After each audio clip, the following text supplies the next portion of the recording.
Bom dia, meus amados. Hoje é quarta-feira, dia 25 de fevereiro de 2026.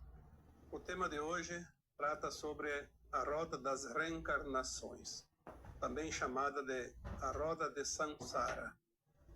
Muitos ainda têm dúvidas, porque existe uma teoria, provavelmente lançada pelas próprias trevas, para que as pessoas não acreditem na evolução da alma e na ascensão desta alma, dizendo que todos os humanos foram obrigados a reencarnar e que ao desencarnar eles tomavam conta das almas e depois novamente obrigavam a uma nova reencarnação. E tem muitas pessoas que acreditam nisso. Eu diria, é mais fácil dizer: eu falhei porque alguém me obrigou a reencarnar e eu não tenho salvação. É fugir da responsabilidade.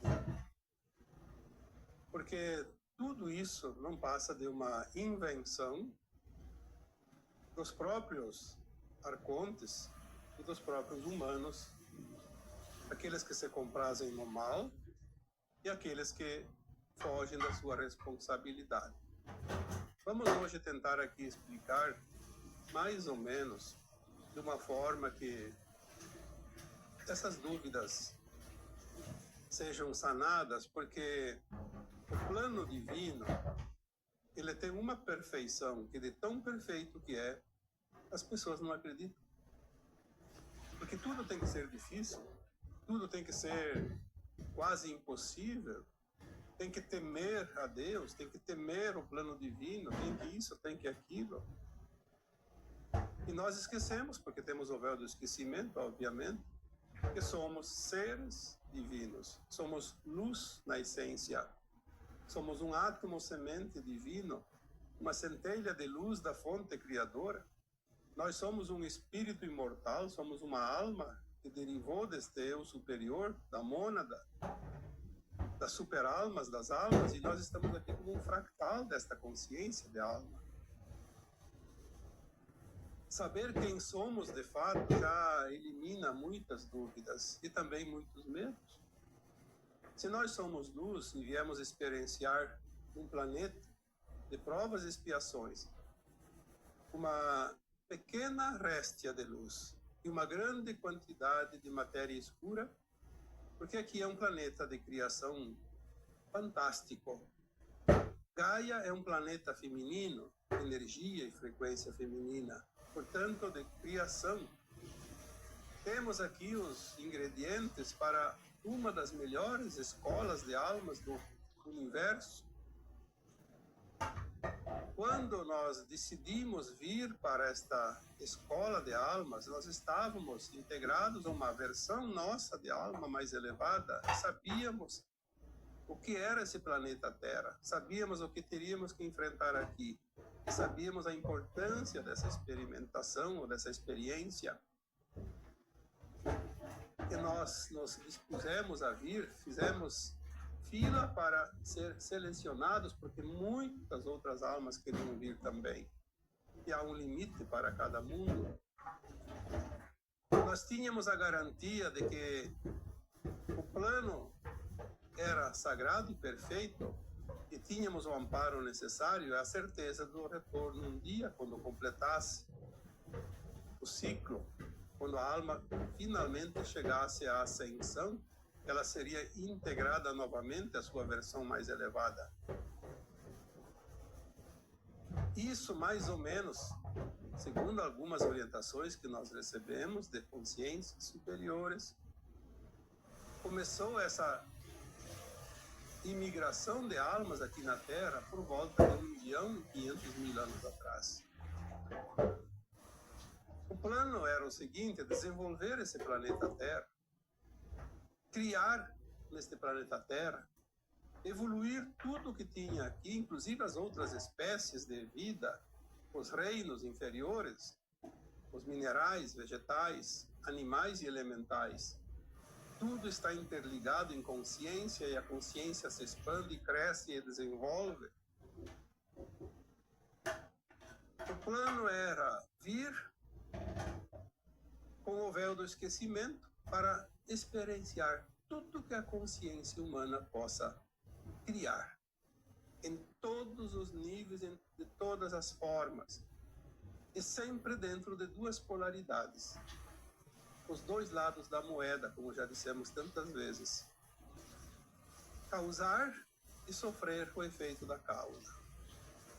Fazer isso para entender principalmente os pilares da ascensão, a mola mestra deste aprendizado aqui nesse planeta, que são vários, mas sempre resumimos aqui em três principais: passar pelas leis de causa e efeito, ação e reação, a lei do retorno, para aprender principalmente desenvolver em si próprio o amor incondicional, a compaixão e o respeito. Não somente com os outros seres humanos, mas com todos os seres da natureza e consigo mesmo. Este é o objetivo. Um planeta que estava muito atrasado, mas que tinha grandes possibilidades por causa dos seus recursos naturais. Sabemos que a Terra é a menina dos olhos da galáxia, tão rica e tão bela. O plano, então, seria este: vir com o véu do esquecimento para cada encarnação exercer um experimento diferente, um personagem, como eu gosto de colocar aqui, e ficar um tempo determinado, fazer os experimentos. Então a alma desencarnaria para poder lembrar mais coisas do passado e também do futuro. Por isso que a alma desencarna aqui num planeta de provas e expiações, para lembrar das suas vidas passadas, fazer uma autoanálise de si mesma, ver o ponto que ela está dentro da evolução que ela se propõe a fazer e que é necessário, e conhecendo um pouco do futuro, traçar um novo plano para uma nova encarnação. E de encarnação em encarnação, a alma vai experienciando aquilo que ela precisa e deseja, porque a experiência de um não é a mesma experiência de outro, mesmo que seja igual, o sentir é diferente. E se aqui na Terra tinha um projeto para passar entre 80 a 90 bilhões de almas na forma de ser humano, nessa raça que nós estamos agora, que é a sexta raça, a maioria já passou. Estamos hoje encarnados ali em torno de 8 bilhões de almas, mas é a última encarnação nas provas e expiações aqui na Terra. Deve ter, no máximo, outro tanto no plano astral. Então, teríamos ali hoje ainda em torno de 15 a 16 bilhões de almas. E está finalizando o ciclo. Aos poucos finaliza. Mais algumas décadas, sobrará um final aí, uma quantidade de almas que vão continuar na nova Terra. Muitas já ascensionaram e foram para outros mundos. Muitas foram para o exílio, porque não tem mais chance de completar o ciclo aqui, precisa completar, vão para outro planeta de provas e expiações. Antigamente, o ser humano reencarnar, a alma encarnava na forma, obviamente, de ser humano. A vida era curta. 20, 30 anos, 40 anos, foi subindo aos poucos. E o tempo que ficava lá no astral era muito extenso, muito grande, porque tinha tempo. Quando começou a finalizar os últimos milênios, principalmente os últimos séculos, o tempo de permanência da alma aqui na Terra passou a ser maior, 70, 80 anos na média, e o tempo de permanência no astral mais curto, para que fosse apressado o final. São leis divinas sábias que sabem exatamente o que é melhor para a humanidade. Então, os planos divinos para a Terra eram esses. Tinha, sim, existem os senhores do karma, mas são aqueles espíritos, podíamos dizer, aqueles anciões de barbas brancas, uma forma metafórica de entender, que às vezes se reúnem para mudar alguns planos aqui da Terra, porque as coisas precisam ser atualizadas. Nada é indefinidamente imutável, tudo precisa mudar, porque tudo é movimento, tudo é evolução. Então, às vezes, os senhores do karma se reúnem e decidem algumas coisas, como agora, por exemplo, neste último século da transição planetária, o karma está sendo extinto. Não que ele vai terminar hoje, nem terminou ontem, nem amanhã. Ele vai ser extinto nesta encarnação, porque não é mais necessário, porque a Terra vai passar para um mundo de regeneração, não haverá karma. Muitas almas estão encarnadas, já não tem mais karma, e se tem, ele é curto, não precisa ir até o final da vida, como antes. Basta compreender, porque tudo é aprendizado. Não é castigo, é uma oportunidade. O karma é a oportunidade de refazer aquilo que foi mal feito antes.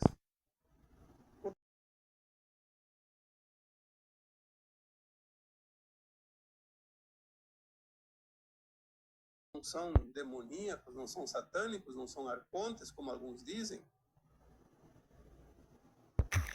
A consciência limitada nas provas e expiações trazia a oportunidade da cocriação diferente. Porque se não existisse o véu do esquecimento, a alma encarnaria e faria tudo igual, a mesma coisa, porque é fácil. É como você fazer um trabalho que faz todos os dias, você faz no automático. Agora, se alguém disser para você, agora faça de trás para frente, não do jeito que você fazia, fica difícil. Ou faça diferente, invente uma fórmula. É mais complicado do que repetir aquilo que já se sabe. Por isso o véu do esquecimento, por isso então também o desencarne, para fazer essa avaliação. Sem o desencarne, a alma não evoluiria, porque ela não consegue jamais se avaliar sobre o véu do esquecimento. Então, ali em 350 mil, 400 mil anos atrás, vieram aqui, fugidos das guerras de Órion, os arcontes, aquelas raças satânicas, os anjos caídos. Mas eles não podiam reencarnar aqui, porque eles não tinham a permissão. Existem leis cósmicas que são obedecidas, inclusive pelas trevas. Eles encontraram aqui na Terra não somente um refúgio, mas uma oportunidade de se alimentar de energias negativas. Eles são muito espertos, muito ardilosos, conhecedores, porque eles eram de dimensões superiores, embora era a sombra, porque a sombra e a luz existem em muitas dimensões. Porque sempre existe a dualidade. Mas tem as permissões ou não de certas coisas. Então eles não podiam encarnar como humanos. Conhecedores de muitas coisas, criaram através do seu conhecimento na genética, conseguiram criar seres híbridos, humanos com seres de outros mundos, que não tinha problema nenhum, porque tinha DNA humano também. E assim criaram representantes entre os encarnados. Aí a coisa complicou. Não que eles obrigaram a humanidade a reencarnar e também a fazer alguma coisa, mas eles induziram, através da sua psique, através da genética do DNA híbrido, seres humanos que perderam aquela essência mais pura, aquele sentimento, porque uma vez que foram cocriados com raças frias, reptiloides, então eles começaram a perder aquele sentimento amoroso, natural do ser humano, da raça adâmica. Então os próprios humanos começaram a criar situações de confrontos, de guerras, de dramas que causavam dor e sofrimento além da conta. E esta psique negativa começou a formar uma névoa ao redor do planeta Terra, uma névoa escura, negativa, como se fosse uma sombra. E esta energia começou a alimentar os arcontes, que não podiam reencarnar.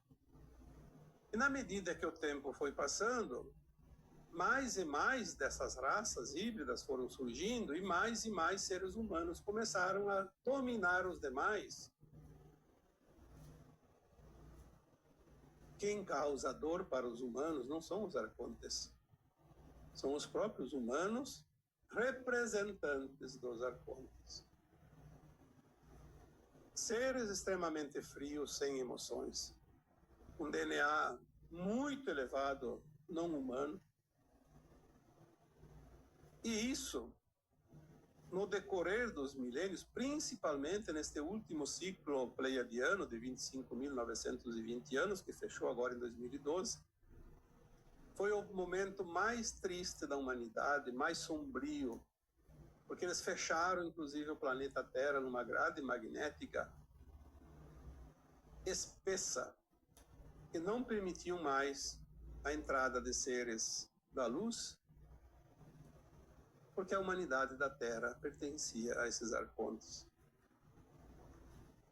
Caso alguém viesse de fora e tentasse vencer essa grade, ultrapassar essa grade magnética, eles usariam como escudo a própria raça humana.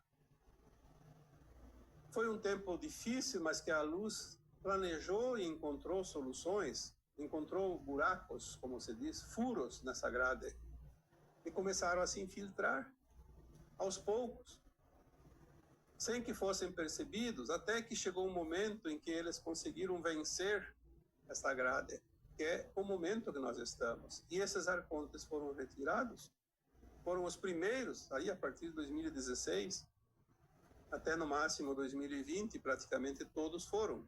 Ficaram umas bases, como já soubemos e falamos aqui, principalmente uma lá no Congo, na África, outra no Himalaia. Parece que tinha também alguma coisa nos Estados Unidos. Não se sabe exatamente qual é a área, porque não foi fornecida, mas poucos redutos, e que esses também já foram agora, há pouco tempo, removidos. Depois a limpeza foi se estendendo aos planos secundários dos arcontes, principalmente aqueles que encarnavam. Então, o umbral baixo, onde ficavam após o desencarne, eles não podiam subir, tinham muito peso. O umbral baixo foi também limpo dessas entidades que já pertenciam aos humanos, por isso estavam no umbral. Então, agora há pouco tempo, o umbral baixo também foi limpo. Mas ainda existem os encarnados.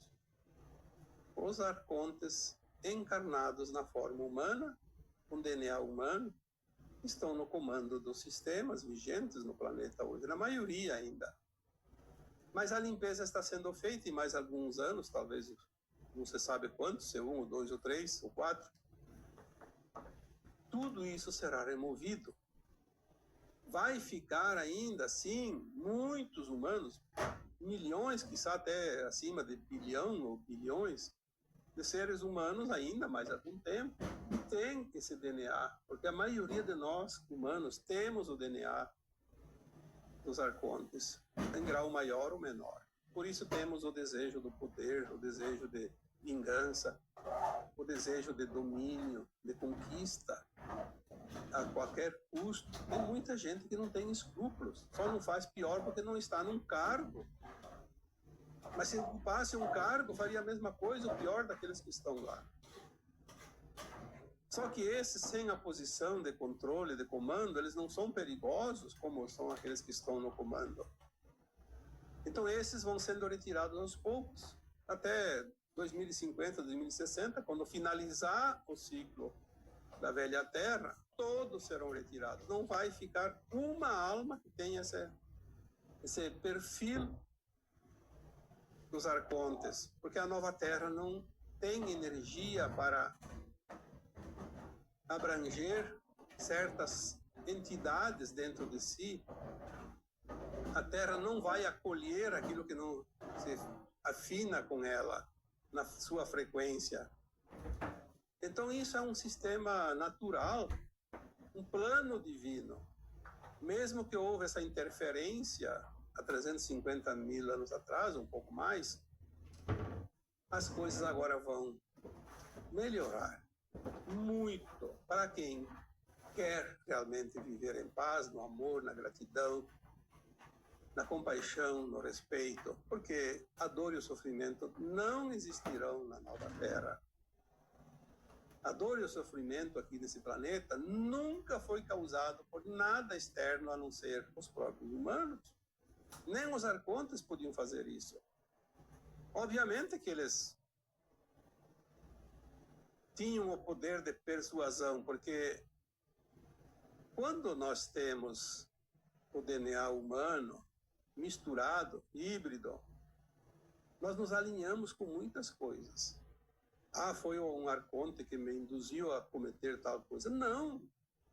Ele apenas te estimulou, mas foi você que decidiu. Eles não podem fazer nada, eles não têm poder nenhum se você usar o teu poder. Como então eles são responsáveis pela roda de samsara? Obrigar a reencarnar? O plano divino então não vale nada? É preciso ter um pouco de bom senso e um pouco de raciocínio lógico. Não precisa nem ser muito conhecedor das leis divinas, das leis espirituais. As trevas sempre se alimentaram das baixas frequências, então eles tinham que ter um mecanismo para fazer com que nós produzíssemos estas energias negativas de baixa frequência. E isso nós produzimos enquanto estamos encarnados pelo nosso livre-arbítrio, pelas nossas escolhas.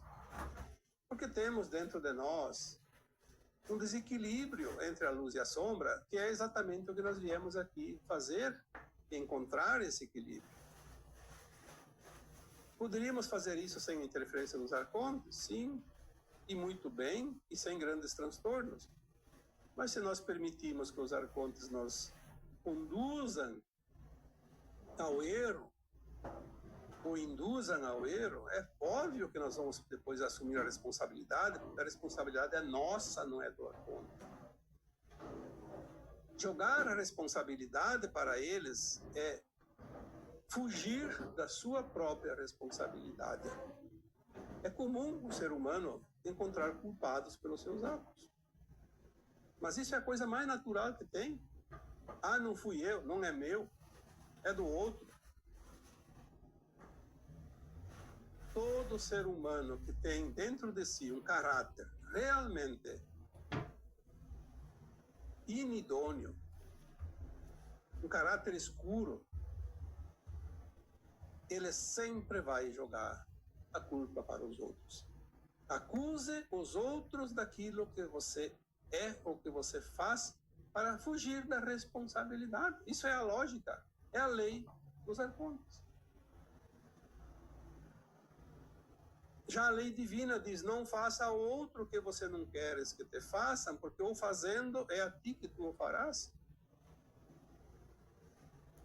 Olha a diferença.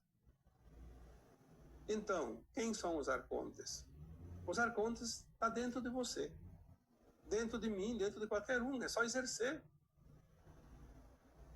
Ah, os arcontes me obrigaram. Não, você escolheu fazer.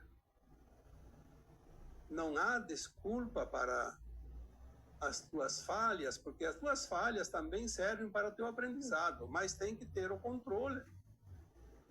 Senão você vai ficar na roda de samsara eternamente. Se não terminar aqui na Terra, vai terminar em outro planeta de provas e expiações.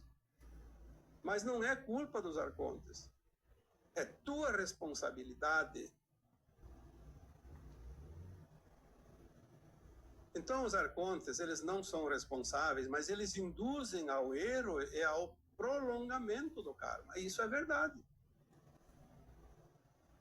Porque se eu tenho que atingir a minha ascensão é um equilíbrio dentro da luz e da sombra. E se eu fico encarnação após encarnação falhando por indução dos arcontes, então poderia-se dizer que eles são os responsáveis. Na verdade, não, porque alguém pode me induzir ao erro, mas eu tenho que fazer a escolha. Então, volta sempre novamente ao mesmo ponto. Você é o responsável pela roda de Samsara. Fugir dessa responsabilidade é fugir daquilo que você assumiu e não cumpriu. É o atestado de incompetência. Perfeitamente. Quando nós somos incompetentes, nós temos que culpar alguém. Ou não é assim? Olha ao teu redor.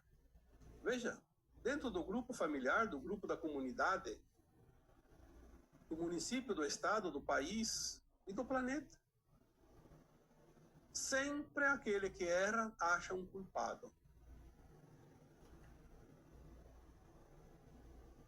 Existem governantes tão incompetentes que passam o tempo todo governando, acusando o seu antecessor pelos fracassos dele, porque o outro deixou uma situação ruim.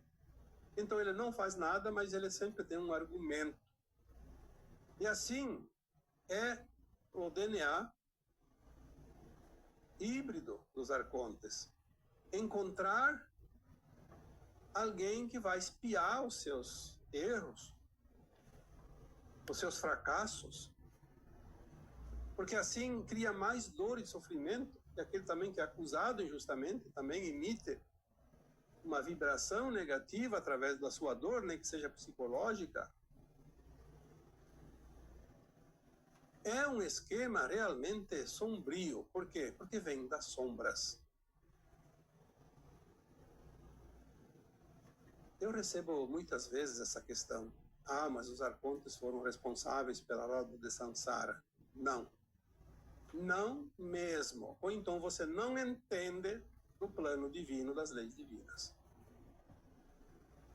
Eu acho bom que certas pessoas precisam estudar um pouco mais. E também raciocinar. Porque parece que o raciocínio virou coisa rara no planeta. Para muita gente. Porque é prático decidir pelo outro. O outro que decida. Eu só quero a boa, como se diz. Não vou fazer nenhum esforço, não quero responsabilidade, quero ter a vida mansa. E os outros que decidam. E daí chega um momento, eu fracassei porque os arcontes são os responsáveis. Vai dizer isso lá. A tua consciência, quando ela se alargar no além-túmulo, a primeira coisa que a tua consciência vai dizer logo depois do desencarne é: por que você fez isso? Por que você não fez aquilo? Foram os arcontes. Cadê os arcontes? Eles amarraram você? Eles colocaram você na masmorra? E se eles obrigassem você a fazer o quê? Mais do que desencarnar? A alma não pode ser aprisionada, jamais. A não ser que a pessoa, enquanto encarnada, a alma enquanto encarnada, como ser humano, vibre numa frequência tão baixa que ao desencarnar pode ser aprisionada, assim. Era, na verdade, agora não mais. Não passava do umbral baixo porque não tinha frequência. Mas não porque os outros aprisionavam, é que ela tinha uma afinidade, e é a lei da atração. Ela mesma ia ao encontro do seu algoz, no caso dos arcontes, híbridos, porque os arcontes legítimos nunca estavam no umbral, nunca podiam estar ali, porque ali estavam as almas que haviam encarnado.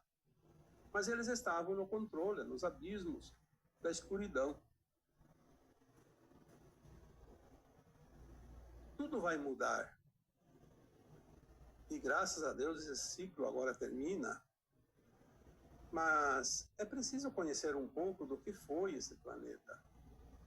Por isso que as pessoas dizem, não vou estudar o kardecismo porque agora não vai mais servir para nada. Sim, na Nova Terra o kardecismo não tem nenhum sentido. Mas até chegar lá, e faltam algumas décadas, ainda é de grande valia porque faz com que a alma encarnada se conheça mais a si mesma e entenda um pouco do processo encarnatório sucessivo que sempre existiu. Conhecer também um pouco dos umbrais, um pouco desse domínio, embora limitado, mas era um domínio dessas raças de Orion que aqui aportaram. Conhecer um pouco das possibilidades reais de cada um e fazer algo um pouco diferente, melhor, para encurtar o caminho espinhoso que ainda falta seguir. Não é uma questão de opinião de cada um, que todo mundo tem a sua, mas é uma questão de lógica, de conhecimento. O que é verdade e o que não é verdade.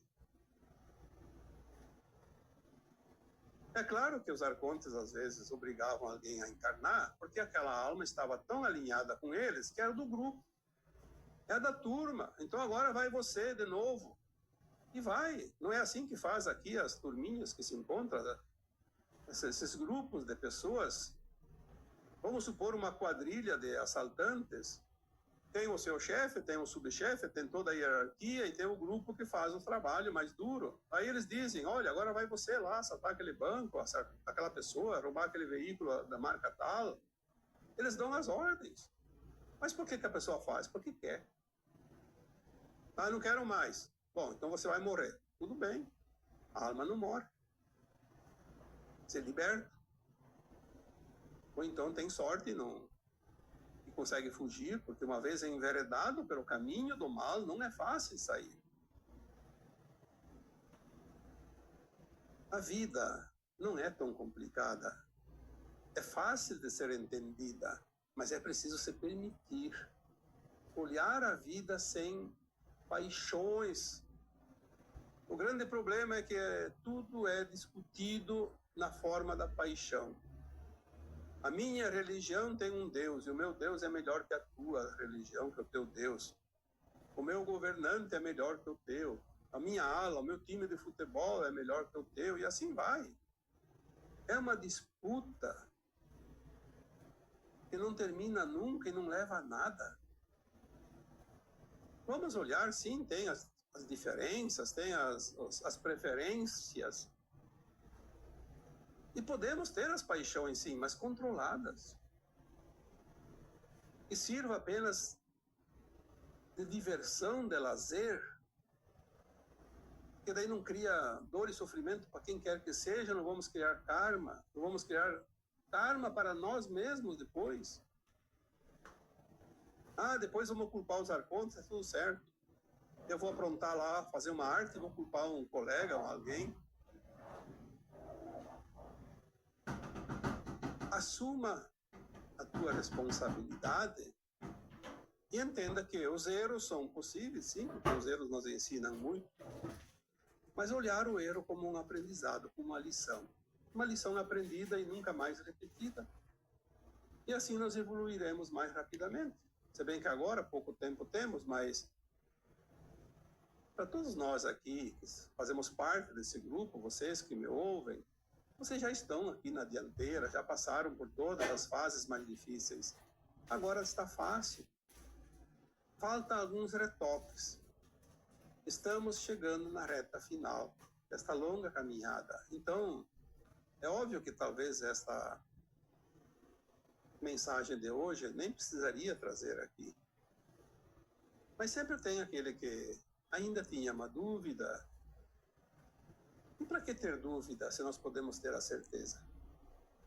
A certeza nos abre um caminho largo. A dúvida estreita o caminho de tal forma que se torna até perigoso. Ou você perde muito tempo. E agora não há mais tempo a perder. Agora é velocidade máxima, porque estamos na linha de chegada. Todos vão dar o seu máximo até o sol, a luz do sol que chega está no seu máximo solar, porque agora as coisas estão realmente na ponta do funil, se espremendo. É um tempo maravilhoso. Chegamos até aqui, somos vitoriosos. Falta os últimos minutos da prova. E vamos chegar. Vamos acreditar. Vamos chegar, sim. Acreditando, não acreditando, fazendo um esforço a mais ou a menos, mas nós vamos chegar porque nós já fizemos o pior. Não vamos dar nenhuma energia para quem gosta da energia negativa, porque nós não vamos ser uma usina energética negativa. Vamos ser uma usina energética positiva. Vamos alimentar aquilo que vai existir daqui para frente, não aquilo que vai deixar de existir. Por isso, muitas vezes é dito, veja o drama, mas não faça parte do drama. Ouvimos, sim, o ruído lá fora da tempestade, mas nós estamos no abrigo. Ninguém é surdo. Ah, tem uma tempestade, mas eu não estou ouvindo nada? Não, nós vamos ouvir, sim. Cada trovão, cada raio, cada rajada de vento. Mas nós estamos seguros. Não estamos lá no relento, dentro do drama. Estamos protegidos, porque construímos o abrigo ao longo dos tempos. Veja o drama e não seja o drama. E agora eu vos deixo com o meu abraço de luz em cada um de vocês. Namastê.